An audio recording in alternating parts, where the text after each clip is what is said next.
So Sankranti అనగానే మనకి ముగ్గుల పోటీలు కావచ్చు, పతంగులు ఎగరడం కావచ్చు, ముఖ్యంగా ఏపీలో చూసుకుంటే కోళ్ళ పందాలు కావచ్చు.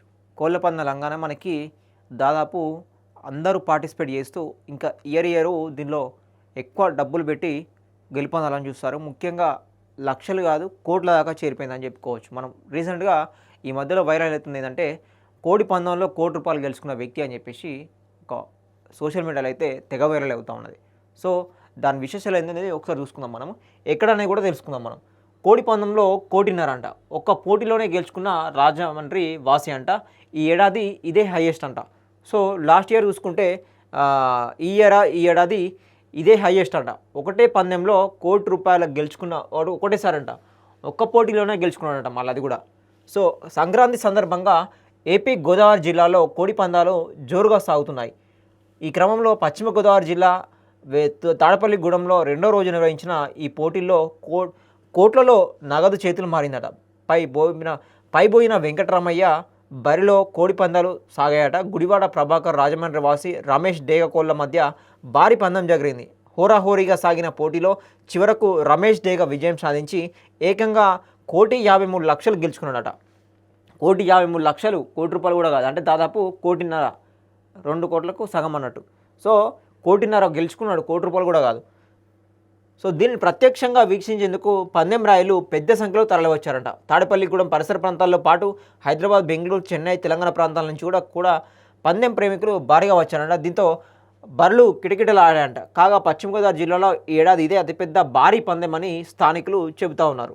సో మనకి ఈ పందెం కోళ్ళని చూడడానికి దాదాపు ఎక్కడెక్కడి నుంచో, ఇప్పుడు మనం చెప్పుకున్నట్టు బెంగళూరు కావచ్చు, హైదరాబాద్ కావచ్చు, చెన్నై కావచ్చు, తమిళనాడు కావచ్చు, ఇటు కర్ణాటక బార్డర్ కావచ్చు, ఇట్లాంటి అన్ని బార్డర్ దగ్గర ఉంచే వాళ్ళు పెద్ద ఎత్తున కూడా ఈ సంక్రాంతి సంబరాలు చేసుకోవడానికి ఏపీకి ముఖ్యంగా ఈ పందెం కోళ్ళను పాల్గొనడానికి చూడడానికి కూడా ఇక్కడికి వీక్షించడానికి అయితే వస్తూ ఉంటారు. దాంట్లో పాల్గొనడం కూడా జరుగుతుంది.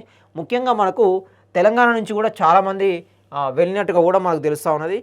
తెలంగాణ నుంచి వచ్చిన వారు కూడా ఎక్కువ కూడా మనకు తెలుస్తూ ఉన్నది. ఇక్కడ చూడొచ్చు, తెలంగాణ నుంచి వచ్చిన వారే ఎక్కువట. పశ్చిమ గోదావరి ఏలూరు జిల్లాలో ఎక్కడ చూసినా కోడి పంద జోరే కనిపించింది.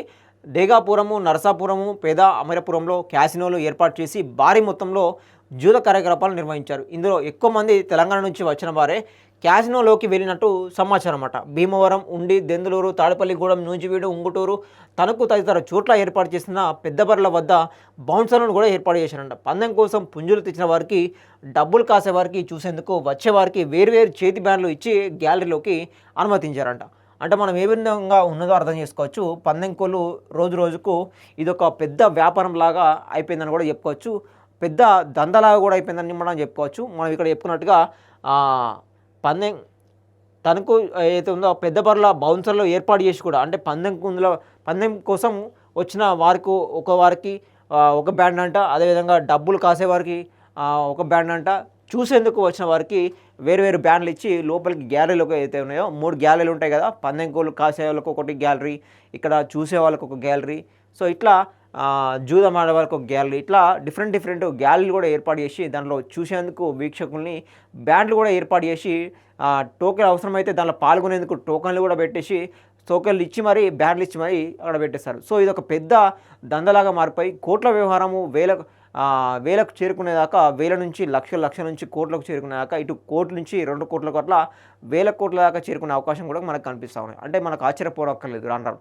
సో అంత పెద్దగా పందెం కోళ్ళు అనేది దానిలో పందెం కోళ్ళు కాచి డబ్బులు అయితే కాజేసుకుంటూ ఉంటారు. దీనిలో ఫేక్ కూడా ఉంటాయి, కొన్ని ఫేక్ ఉంటాయి, రియల్ ఉంటాయి, నిజంగానే ఉంటాయి. కానీ కొన్ని ఫేకు చాలామంది వీళ్ళు ఉంటారు. సో డబ్బులు ఎవరైతే గెలుస్తారో గెలిచిన వారికి కాకుండా ఓడిపోయే వారికి వచ్చేలాగా చేస్తూ ఉంటారు. సో డబ్బులు వీళ్ళకి రావాల్సినవి వాళ్ళకి పోతే, వాళ్ళకి రావాల్సిన ఇట్లా పోతాయి, ఇట్లా కూడా జరుగుతూ ఉంటుంది అనమాట. సో వీళ్ళకి రావాల్సిన డబ్బులు వీళ్ళ చేతికి మారితే, వాళ్ళ డబ్బులు రావాల్సినవి వీళ్ళ చేతికి మారుతాయి. సో ఇట్లా కొన్ని వందల కోట్లు కావచ్చు. మొత్తం ఓవరాల్గా ఏపీ రాష్ట్రంలో ఉన్న ప్రధానమైన వెస్ట్ గోదావరి, తూర్పు గోదావరి, రాజమహేంద్రవరం ఇట్లా ఏదైతే ఉన్నదో తాడపల్లిగూడెం కావచ్చు, ఇట్లా ప్రధానమైన ఏరియాలు ఏవైతే ఉన్నాయో పెద్ద ఎత్తున నిర్వహించే పందెం కోళ్ళు కావచ్చు, జూదం కావచ్చు, ఇంకా ఇటువంటి అన్నీ కూడా నిర్వహిస్తూ ఉంటారు. దాంట్లో ఏపీ నుంచి కావచ్చు, తెలంగాణ నుంచి కావచ్చు ఎక్కువ మంది వినట్టుగా మనకు కలుస్తూ ఉన్నది. మళ్ళీ ముఖ్యంగా తెలంగాణ నుంచి వెళ్ళిన వాళ్ళు కూడా దీన్ని దీని మీద ఇంట్రెస్ట్ తోటి కూడా ఈ పందెం కోళ్ళు ఎట్లా ఉంటాయి, ఎట్లా పాల్గొనాలని చెప్పేసి ఈ జూదం కావచ్చు, వీక్షించడానికి కావచ్చు, పందెం కోళ్ళ కాయడానికి కావచ్చు, తెలంగాణ నుంచి కూడా ఎక్కువ వెళ్ళినట్టుగా మనకు కనిపిస్తూ ఉన్నది. వాళ్ళు కూడా చెప్తా ఉన్నారు, తెలంగాణ నుంచి వచ్చిన వారే ఎక్కువ అని కూడా చెప్తా ఉన్నారు. సో ఇది రోజు రోజుకు పెరుగుతూ ఉన్నది తప్పించి తగ్గడం అయితే లేదు.